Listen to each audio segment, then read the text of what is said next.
Bienvenue, c'est Samir, on est sur TPMY. Avant de commencer la vidéo sur les BRICS, je vous invite à me rejoindre sur les réseaux sociaux. C'est là où je suis le plus actif, en tout cas pour répondre aux commentaires, etc. Merci à tous ceux qui commentent et qui permettent un meilleur référencement sous mes vidéos. Merci à vous. Voilà, donc bon, vous connaissez la chanson. C'est normal si vous entendez un petit fond sonore, c'est la climatisation. Voilà. On a dit ça. On attaque tout de suite avec un article sur les BRICS.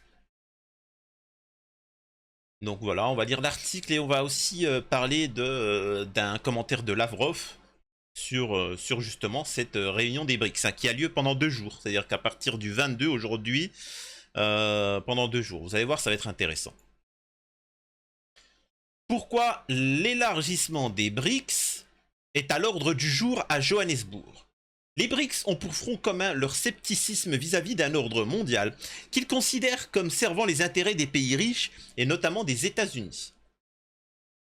Les dirigeants des BRICS se réunissent ce mardi 22 août en Afrique du Sud pour discuter des moyens pour le groupe disparate de 5 pays d'étendre son influence sur la scène politique et économique mondiale. Il pèse 23% du produit intérieur brut mondial et 42% de la population du globe. Les dirigeants des 5 économies émergentes du bloc, Brésil, Russie, Inde, Chine, Afrique du Sud, qui réfléchissent à accueillir de nouveaux membres, sont attendus à 14h heure française dans un centre de conférence à Johannesburg, où le sommet se tient jusqu'à midi. Le président sud-africain Cyril Ramaphosa accueille les chefs d'État du Brésil, Luiz Inácio Lula da Silva, et de Xi Jinping. L'Inde sera représentée par son premier ministre Narendra Modi et la Russie par son ministre des Affaires étrangères Sergueï Lavrov. Après des mois de spéculation, le président russe Poutine, sous le coup d'un mandat d'arrêt de la Cour pénale internationale pour crimes et guerre en Ukraine, crimes de guerre en Ukraine, participera finalement au sommet par visioconférence. L'expansion des BRICS à l'ordre du jour. Représentant un groupe de pays disséminés géographiquement et dotés d'économies à la croissance inégale, les BRICS ont pour front commun leur scepticisme vis-à-vis d'un ordre mondial qu'ils considèrent comme servant les intérêts des pays riches, notamment des States.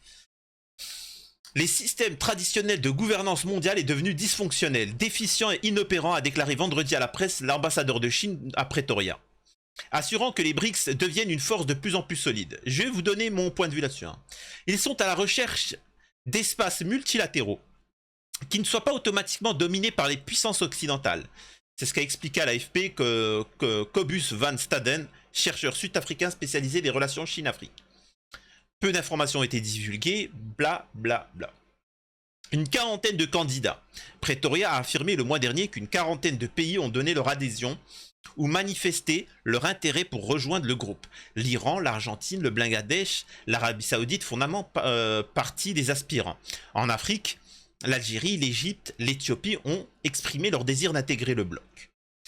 La Chine cherche à étendre son influence vis-à-vis des États-Unis. La Russie, sous le coup de sanctions depuis son invasion en Ukraine, a besoin d'alliés diplomatiques. Donc voilà. Bon, alors là, il y a un truc très intéressant. Alors je vais vous donner. Effectivement, ils ont besoin de grandir. Ça ne suffit pas 5. Il faut penser à l'avenir. Nous avons, et je vais vous donner mon point de vue. Déjà, pourquoi certains ne pourront jamais faire partie du BRICS et d'autres, c'est les candidats idéaux. En Asie, on a la Chine et la Russie, déjà. En Afrique, on a l'Afrique du Sud. On a le Brésil, enfin en Asie, on a aussi l'Inde. On a l'Afrique du Sud et on a le Brésil. Et pour avoir une force, c'est stratégique, c'est bien d'avoir des points géographiques. Il faut qu'ils aient des intérêts géographiques. Donc, l'idéal, hein, par exemple, celui qui s'y prête le mieux, c'est l'Algérie. Parce que l'Algérie, elle est de l'autre côté de l'Afrique par rapport à l'Afrique du Sud. Ça a toujours été un allié, un dissident, c'est le dissident par excellence du système occidental.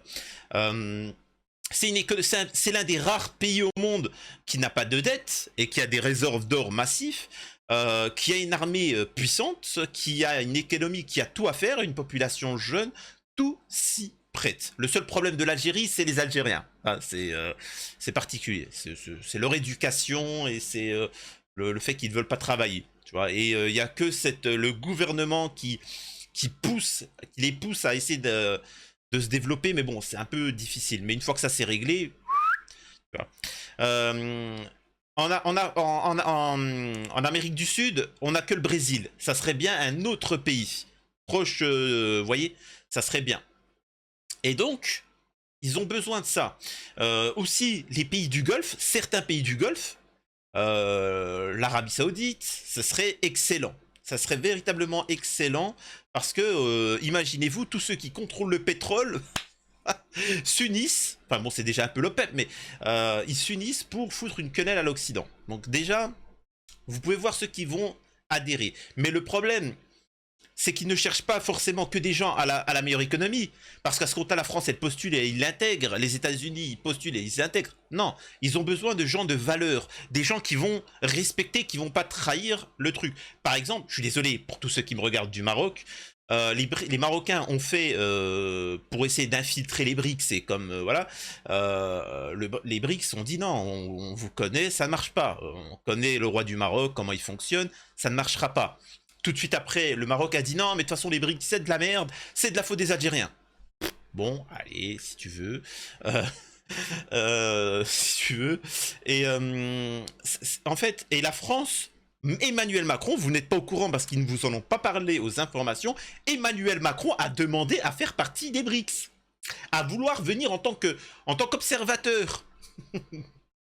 Les BRICS ont tout de suite dit, bah écoute mec, ça marche pas, tu vois, tu peux nous envoyer tes vassaux, tes pays vassaux ou toi-même, ça ne marchera pas. Donc l'invitation a été refusée. Ils ont compris que c'était un cheval de Troie. Et donc voilà ce qui se joue, et c'est bien. Mais par contre, sachez une chose, c'est que l'Occident ne se laissera pas faire. C'est très important. Je vous ai parlé de l'Arabie Saoudite, qui était un potentiel candidat magnifique, mais surtout l'Algérie. Regardez ce qui va se passer. Je compte vous en parler un peu de l'Arabie Saoudite, parce qu'il y a une actualité sur l'Arabie Saoudite qui est intéressante. Pareil, pour mes amis tunisiens, ne loupez pas la vidéo sur l'Arabie Saoudite. Ça vous concerne, les mecs. Je peux vous assurer d'une chose, c'est qu'ils vont tout faire pour lancer la guerre au Niger, pour déstabiliser toute la région, et essentiellement l'Algérie. L'Arabie Saoudite, ils sont en train d'attaquer... Je n'en spoil pas trop parce que ça va être le sujet d'une vidéo à elle seule. Donc ils ne se laisseront pas faire. Et c'est pour ça que par exemple la Russie, il y a l'histoire de l'Ukraine, pour les empêcher d'avancer. Ils vont essayer de contre-attaquer. Sachez-le. Il faudra que ces jeux... Regardez, il y en a un, il y a un con, hein, parce qu'il est con, il s'appelle Kadhafi. Kadhafi, idiot qu'il est. Alors bien évidemment que quand j'insulte, c'est du cynisme, hein, c'est de l'humour noir, Il est con, il est venu, le mec, il a voulu changer le monde. Il a dit non, finalement, on va plus baser sur le dollar, on va faire une monnaie africaine, tu vois. Et on va faire une monnaie africaine, on va soutenir l'Afrique, on va tous être unis, tu vois. Et pendant que certains pays étaient plutôt ok, ils se sont dit vas-y, y a pas de souci, etc. Bon, ils ont compris le danger, ils se sont fait défoncer. Les BRICS sont quand même beaucoup plus puissantes que la Libye, et donc voilà, donc ils ont potentiellement le pouvoir de renverser ce système tyrannique. Vous voyez, alors, dédicace à tous les victimes les Noirs qui vivent en France, qui étaient là, en Afrique, la Tunisie, la Libye sont racistes. Bande de cons. Les seuls qui ont voulu que vos pays soient libres, se développent, ce sont ceux auxquels vous avez la haine. L'Algérie, elle a passé 40 ans à investir en Afrique, à truquer, etc. Vous avez la haine des Arabes. Parce que vous êtes complexés et vous avez peur de vos maîtres blancs. C'est tout, c'est la vérité. Vous êtes complexés. Et je parle pas des gens d'Afrique. Les gens qui me suivent d'Afrique, ils savent très bien ce qui se passe en Afrique. Ils le savent mieux que nous. Mais vous, en France, il faut savoir qu'en France, ils ont peur, hein, ils ont peur de l'homme blanc, il faut le savoir. Hein. Quand ils vont à la boulangerie et qu'ils mangeaient et ils commandaient, faut savoir, en Afrique, en fait, en France, il y avait des desserts, ça s'appelait des têtes de bip, tu vois. Et ils étaient là, c'est trop bon. Oui, d'accord, tu vois. Et ils viennent faire chier pour ce qui se passe en Afrique sans savoir les conséquences. Les pays qui essaient d'être libres et qui veulent que l'Afrique se développe, et ainsi de suite, ils les attaquent immédiatement, ou ils les humilient, ou ils inventent un truc, etc. Et vous tombez dans le panneau. Il y a une règle. Si vous savez pas, vous êtes nul en géopolitique ou autre, quand l'Occident te dit lui il est méchant, fonce, c'est le gentil. Quand il te dit lui c'est le gentil, fuis, c'est le méchant. Quand il te dit lui il est raciste, crois-moi, il est antiraciste. Tu vois, c'est comme ça, c'est la règle. C'est aussi simple que ça, tu vois. Bref. Et donc voilà, donc le BRICS. Alors, il y a un truc qui est intéressant, c'est ce qu'a dit Lavrov. Alors, attendez. Hop. Je pourrais continuer à lire l'article, mais on va lire un truc qui est intéressant, qui a été traduit par dans le Twitter de François Asselineau. Asselineau qui, je le rappelle, est un gros déglingo. Tu vois, s'il y a bien une personne qu'il ne faut surtout pas voter, c'est Asselineau. C'est-à-dire que moi, je vous appelle à ne pas voter, ça ne sert strictement à rien. Mais le pire de tous les politiques, de tous les trucs, c'est François Asselineau. Il a une communauté de radicaux. Hein. C'est vraiment, c'est des gros racistes, des haineux. C'est-à-dire que, encore une fois, vous là qui me suivez, il y en a qui sont zémouriens, il y en a qui sont le pénistes, etc. Vous êtes toujours restés courtois. Tu dis de la merde, c'est n'importe quoi, t'as tort, machin. Vous êtes restés courtois. Les Asselineau, on leur dit du bien d'eux. Juste, tu dis, ouais, mais Asselineau, là, il aurait pu. Oh mon dieu! Ah, tentative d'assassinat, meurtre, t'es une. Ah, d'accord, ok. Voilà. Regardez Asselineau, enfant, mineur, parlementaire, etc., ce qu'il fait. Soral, il en a bien parlé là-dessus, tu vois. Il a bien parlé là-dessus de Asselineau. Et c'est pourquoi il ne pourra jamais réussir. Ils essaient de le faire passer pour un dissident, mais une fois que, quand bien même 80% de la population française voudrait voter pour Asselineau, il suffirait qu'ils mettent un joli, enfin, un petit enfant qui passe et puis t'inquiète pas, va. Sacré Asselineau, va. Et puis allez voir aussi son Twitter, il arrête pas de se vanter. Hey, j'ai fait une vidéo YouTube, elle a eu 100 000 vues, 200 000 vues. Putain, c'est vraiment, excuse-moi de dire ça, j'ai jamais vu Macron, Sarkozy, Le Pen, Zemmour faire ça. Hey, j'ai fait 200 000 vues, regardez le nombre de tweets, regardez les retweets. C'est vraiment pathétique. Et vraiment, l'homme politique, il a jamais travaillé, ça a toujours été un fonctionnaire, on l'aura toujours donné. Ah là là, sacré, sacré résistant, bref. Bref. Alors, excusez-moi. Et croyez-moi une chose, pour les gens d'Asselineau qui m'ont insulté, je ne ferai presque toutes les vidéos où je vous insulterai votre Asselineau. Tu vois, voilà, c'est comme ça que ça se joue maintenant avec moi. Faut pas me faire chier. Bref. Article fondamental de Lavrov sur les BRICS et la fin de la domination occidentale du monde. À la veille du sommet des BRICS, à Johannesburg, le 22 au 24 août, les chefs de la diplomatie russe Sergei Lavrov exposent dans une tribune au journal d'Afrique du Sud, Ubuntu, les objectifs stratégiques et les motivations des BRICS. C'est un article capital que tout Français devrait lire. Pour bien comprendre les enjeux géopolitiques, économiques et sociaux du XXIe siècle, pour se forger sa propre opinion, notamment sur le niveau de réflexion minable et le degré d'asservissement total des dirigeants politiques français et des médias oligarchiques américains, européens, qui les empêchent de comprendre le monde qui arrive. Voici les morceaux essentiels. La possibilité de domination d'un pays ou même d'un petit groupe d'États disparaît. Le modèle de développement international fondé sur l'exploitation des ressources de la majorité mondiale au profit du bien-être du milliard doré est désespérément dépassé. Il ne reflète pas les aspirations de l'humanité tout entière. Donc là, il est en train d'expliquer que c'est fini l'Afrique ou certains pays qu'on exploite. Et voilà, non, cette fois-ci, ça va être donnant-donnant. Vous voyez ce que je veux dire? Ça va être donnant-donnant. On fait du business avec vous, vous gagnez, on gagne, tout le monde vit bien. Et c'est un petit peu ce à quoi j'appelais dans mes vidéos. Pourquoi je suis contre l'immigration pour la remigration?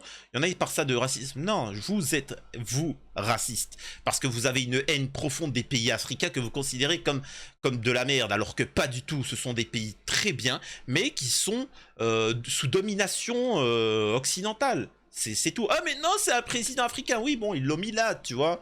C'est comme ça. C'est regardez tous ceux qui ont voulu changer les choses en Afrique. Ils se sont font défoncer, tu vois. Regardez, hein, c'est évident. Mais bon. Mais par contre, juste une chose, hein, pour tous ceux qui foutent la merde, ne passez pas par l'espace aérien algérien.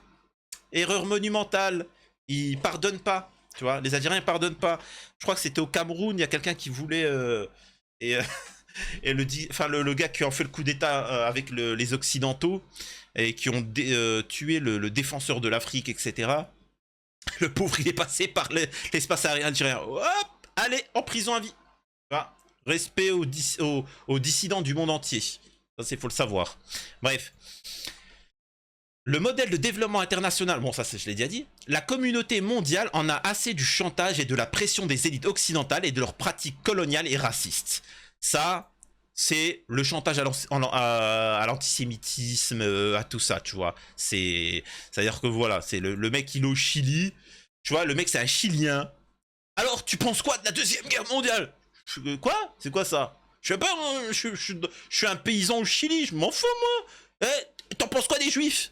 Je sais pas ce que c'est quoi ces trucs de juifs là, je connais pas moi.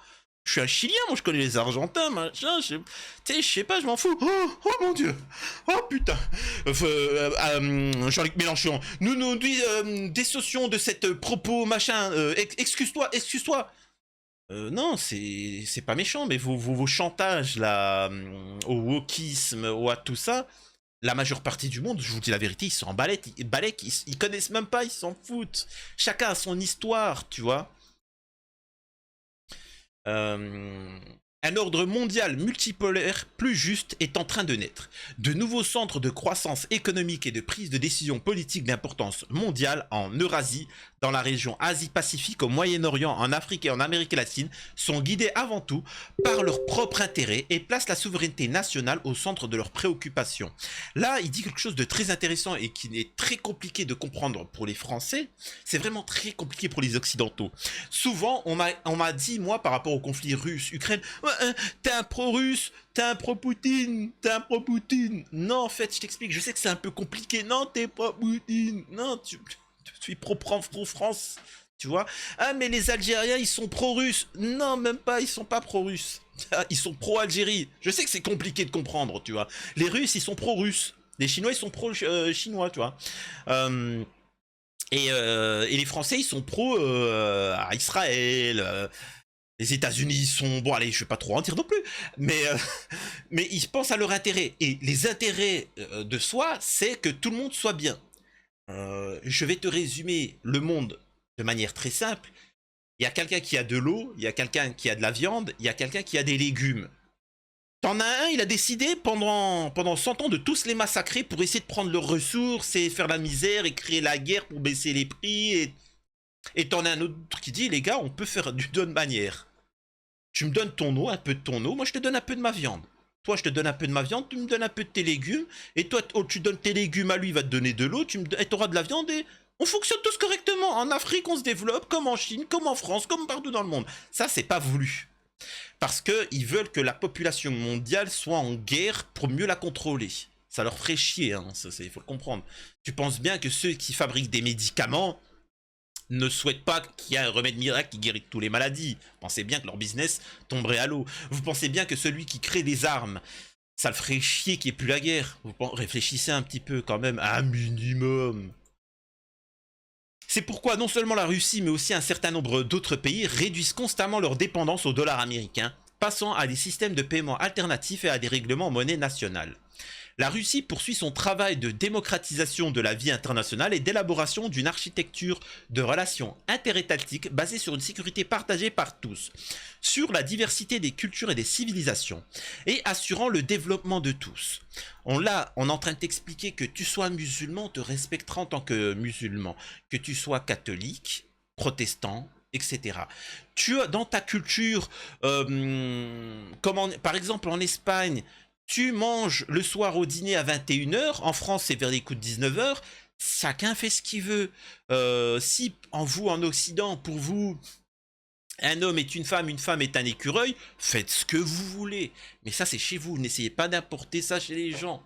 Il y en a qui ne supportent pas telle ou telle mœurs. Par exemple, en fait, c'est compliqué, le reste du monde ne veulent pas forcément que ça fonctionne comme en Occident. C'est-à-dire que tu as certains endroits dans le monde où les pédos, ils sont condamnés. Alors je sais que ça peut choquer, là, je suppose que je vais avoir une vague de harcèlement dans la vidéo en me disant comment ça, c'est quoi ces pays, donne-nous les noms, c'est qui ces pays qui en veulent aux pédos? Ah, il y en a plein, croyez-moi, c'est plus vous la minorité, tu vois. Pareil pour les voleurs, les criminels, les délinquants, les choses comme ça. C'est-à-dire que c'est pas autorisé dans ces pays-là. Là où en France c'est autorisé. Ouais, bon. un autre sujet. Dédicace d'ailleurs au petit Émile, je vais peut-être en faire une vidéo, petit Émile, où ça fait 6 ans, Émile il a disparu. Émile, alors pour les gens qui me suivent de l'étranger, Émile c'est un petit enfant de 2 ans qui a disparu et pendant des mois on nous a expliqué que peut-être qu'il avait fait une fugue. Alors je vous explique, il habite à la montagne, il a 2 ans, on nous explique qu'il a pris son sac à dos, et il a pris son téléphone, il a pris ses petites baskets, 2 ans, hein, c'est 2 ans, et il a marché, il a été voir sa copine, sa meuf, il est parti voir ses gosses, tu vois, il est parti jouer au baby-foot, tu vois, après il est parti au casino, il s'est bourré la gueule. 2 ans, hein, c'est pas une blague ce que je vous dis, hein. En commentaire vous pouvez confirmer. Et après il est parti faire un trek, tu vois, il est parti monter l'Himalaya, il est redescendu et on n'a plus de nouvelles. Ils prennent pour des cons, hein. Alors que les Français ils sont pris pour des cons total. Donc après des mois et des mois, là ils viennent de dire, bon je pense que peut-être éventuellement il s'est fait kidnapper. Donc c'est bien de penser ça maintenant, tu vois, c'est pas méchant mais... le lendemain de sa disparition, je pouvais vous le dire, hein, il n'y avait pas besoin de tout ça pour... bref. Les BRICS sont une sorte de grille de coopération au-dessus des lignes traditionnelles nord-sud et ouest-est. La place et l'importance des BRICS aujourd'hui et leur potentiel d'influence sur la formation de l'agenda mondial sont déterminés par des facteurs objectifs. Les chiffres parlent d'eux-mêmes. La population des pays des BRICS représente plus de 40% de la population mondiale et leur territoire représente plus d'un quart de la masse continentale de la planète. En 2023, le groupe des BRICS représentera environ 31% du PIB mondial. Tandis que la part du G7 a chuté de 30% sur cet indicateur. La Russie continuera à soutenir ses amis africains dans leur effort pour résoudre les problèmes contemporains. Alors là, par exemple, t'en as qui disent « Ouais, mais ils sont pas... » En fait, les Russes, ils ont une autre manière de fonctionner que l'Occident. Bien évidemment que Poutine, il se lève pas en disant quoi « Eh, Nigeria !» Tu vois. Non, mais par contre, tu sais ce qu'ils pensent? La population africaine, elle est jeune. Il y a tout à faire. C'est-à-dire qu'il y a plein de trucs. Et c'est des pays où il y a la construction, il y a tout à faire. C'est un marché, un putain de business. Quand de l'Afrique, les Africains vont augmenter leur niveau de vie, villas, maisons, bien-être, belles voitures, tout. C'est-à-dire que toute la population, sachant que c'est des populations jeunes, eh ben ça va être du business. Ils vont devoir acheter, donc ils vont devoir importer certaines matières, ils vont devoir faire du business, donc ça va être profitable pour la Russie, comme pour tout le monde. Vous voyez ce que je veux dire? C'est ça le principe. Les Russes ne pensent pas aux autres, ils pensent à leur intérêt, et leur intérêt fonctionne par les autres. C'est ce qu'on appelle une société, c'est ce qu'on appelle l'humanité. Bref. Parmi les priorités inconditionnelles figurent... Parmi les priorités inconditionnelles figure le renforcement du potentiel de la nouvelle banque de développement et du fonds de réserve de change des BRICS, l'amélioration des mécanismes de paiement et le renforcement du rôle des monnaies nationales dans les règlements mutuels. Nous ne cherchons pas à remplacer les mécanismes multilatéraux existants, ou encore moins à devenir un nouvel hégémon collectif. Au contraire, les membres du BRICS ont toujours privilégié la création de conditions favorables au développement de tous les États, ce qui exclut la logique de bloc de la guerre froide et des jeux géopolitiques à somme nulle. Les BRICS s'efforcent de proposer des solutions inclusives fondées sur une approche collective. Tout ça, par exemple, là, ce qu'il est en train d'expliquer, c'est que les BRICS ne sont pas des gens qui sont pour la guerre. C'est des gens qui cherchent la paix, le business. Et que tout le monde vive bien. Ils ne sont pas contre les États-Unis, ils ne sont pas contre la France, ils ne sont pas contre. Ils sont pour, tu vois. Ils appellent, ils ont une politique de main tendue. Ils ont une politique de main tendue, saisissez-la. Il y en a d'autres qui vont la saisir, d'autres qui ne la saisiront pas. C'est comme ça. Voilà, on verra qui a eu raison ou non.